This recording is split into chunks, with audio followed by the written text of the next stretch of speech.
और भूख जब लगती है तब पता चलता है कि उस समय अन्न का किस प्रकार से चिंतन होता है कि कुछ भी खाने को मिल जाए।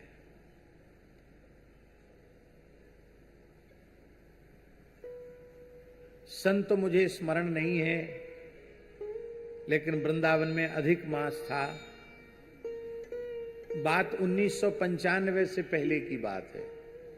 अब 92 की है कि 93 की है, वो विचार करने से पता लगेगा किस सन में अधिक मास था।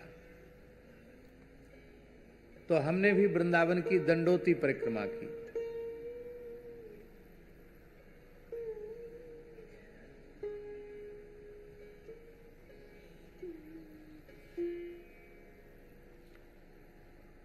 हमने दंडोती परिक्रमा की वृंदावन की।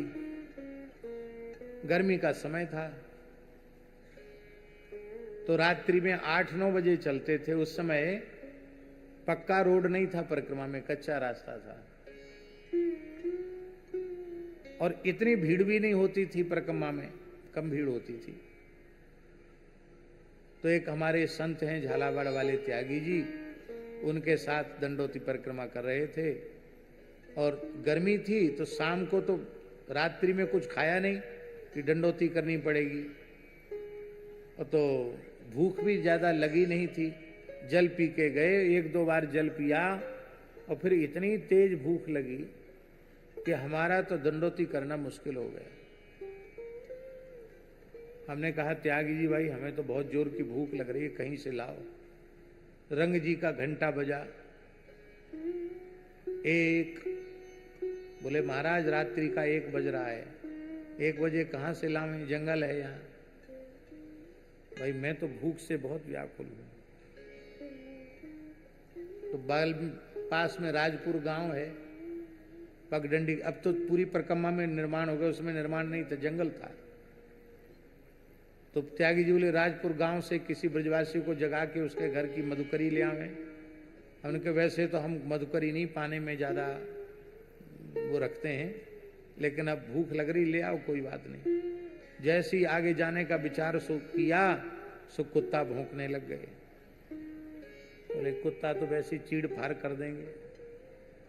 तो कहीं थोड़ी दूर आगे चलते हैं, तो थोड़ी दूर चले, एक रास्ता चामुंडा की तरफ चला गया, एक इधर की ओर मुड़ जाता परिक्रमा में। उस समय वहां कोई निर्माण नहीं था। तो हमने क्या देखा, एक पीलू के वृक्ष के नीचे एक महात्मा बैठे। अनुमान है रात्रि का 1:30 या 2 बज रहा होगा। गौर वर्ण था, कृश शरीर था, एक लंगोटी शरीर पर थी और कोई कपड़ा नहीं था, और जटाएं गोल गोल उन्होंने बांधी हुई थी। कोई तिलक स्वरूप वगैरह भी नहीं था, पर लग रहे थे कोई सिद्ध महात्मा है। उनका कभी हमने पहले वहां दर्शन भी नहीं किया, पर हमने जाकर जैसे ही उनको प्रणाम किया, तो प्यास भी लगी रही थी, गर्मी थी और भूख भी लग रही थी। तो उन्होंने कहा आओ बालक भगवान, जल पियो। उनका लाओ, उनके करवा में जल था। तो बोले खाली पेट जल मत पियो, भूख तुमको लग रही है, और खाली पेट पानी लग जाता है, कुछ खा करके पानी पियो। तो हम तो बहुत प्रसन्न हो गए कि भाई भूख लग रही है और कोई खाने की बात कह रहा है। तो आश्चर्यजनक घटना जयराम दास जी,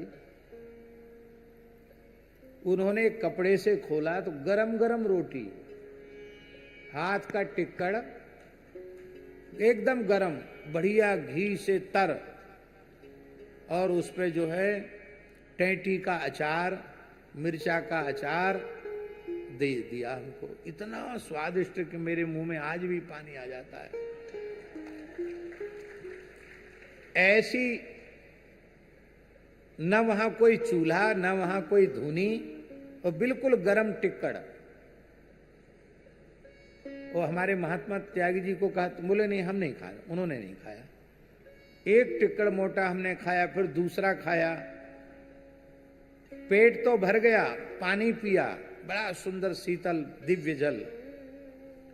लेकिन मन नहीं भरा, इतना स्वादिष्ट था कि पेट में जगह होती तो एक आध और खा लेते। ऐसा 2 टिक्कड़ मोटे मोटे खाए, फिर बोले देखो पेट भर गया, अब परिक्रमा मत करना, सो जाओ, यहीं लेट जाओ। तो हम भी वहीं लेट गए रज में ही, और वो संत जो त्यागी जी थे वो भी लेट गए। आश्चर्यजनक घटना घटी। 1 आध घंटे बाद सो के जब जगे तो न वहां कोई महात्मा था, न कुछ नहीं था वहां। तो हमको ऐसा लगा कि वृंदावन में सिद्ध पुरुष विराजते हैं, राधा रानी की व्यवस्था इतनी बढ़िया है कि 1:30-2 बजे रात को भी किसी को भूख लगे तो राधा रानी किसी को भूखा नहीं रखती है। तब से ऐसा विश्वास हो गया कि अपने कोई भूखा मरना चाहे तो भले ही भूखा मरे, पर हमारी करुणामयी श्री राधा रानी रात्रि को 1:30 बजे 2 बजे भी कोई भूखा बिलबिलावे तो उसको भी गरम गरम टिक्कड़ किसी न किसी संत के द्वारा भेज देगी। श्री सीताराम प्रतिदिन सत्संग एवं दर्शन के लिए श्री महाराज जी के ऑफिशियल चैनल को जरूर सब्सक्राइब करें।